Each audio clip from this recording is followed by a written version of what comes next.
BRS party మళ్ళీ అధికారంలోకి రాకుండా చేయాలనేటటువంటి ప్రయత్నాలలో రేవంత్ రెడ్డి ఉన్నాడు.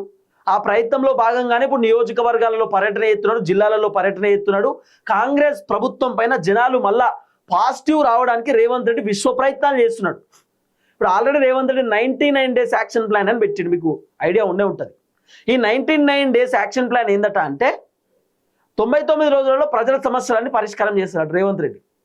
ఆ 99 డేస్ యాక్షన్ ప్లాన్లో ఊరికి గ్రామ పంచాయతీకి లీడర్లను పంపించి ఊళ్ళో ఉన్నటువంటి సమస్యలన్నీ కూడా రేవంత్ రెడ్డి తెలుసుకునేటటువంటి కార్యక్రమం చేసిండు. చాలా దరఖాస్తు పేపర్లు రేవంత్ రెడ్డికి వచ్చినాయి.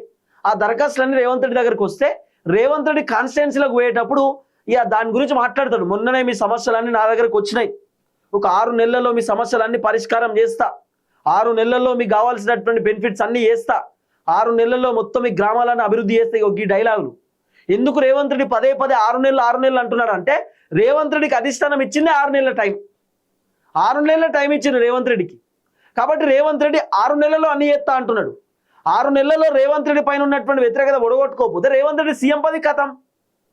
6 నెలల్లో కాంగ్రెస్ ప్రభుత్వం పైన ఉన్నటువంటి వ్యతిరేకత ఒడగొట్టుకోకపోతే కాంగ్రెస్ ప్రభుత్వంలో ఉన్నటువంటి మంత్రులు కథం. ఈ బాధతోటి రేవంత్ రెడ్డి ఆగమాగం అవుతున్నాడు. ఉకుడే ఉరుకుడు పరుగులు, జిల్లాలో పర్యటనని, నియోజకవర్గాలలో పర్యటనే.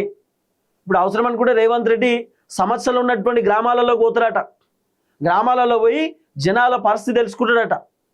ఇప్పుడు డైరెక్టు చెరువుల కాడికి పోతాడు, చెరువులు ఎట్లా ఎండిపోయినా ఏం కథ చూస్తారట, ప్రాజెక్టుల కాడికి పోతారట, ఎన్ని నీళ్ళున్నా ఏం కథ చూస్తారట, లేకపోతే పొలాలకు పోతారట. రేవంత్ రెడ్డి కల్లాల కాడికి తిరుగుతారట. ఇది పెద్ద విచిత్రం. ఇప్పుడు కల్లాలలో వడ్లు కొనందే రేవంత్ రెడ్డి ప్రభుత్వం, రేవంత్ రెడ్డి కల్లాల కాడికి పోతారట.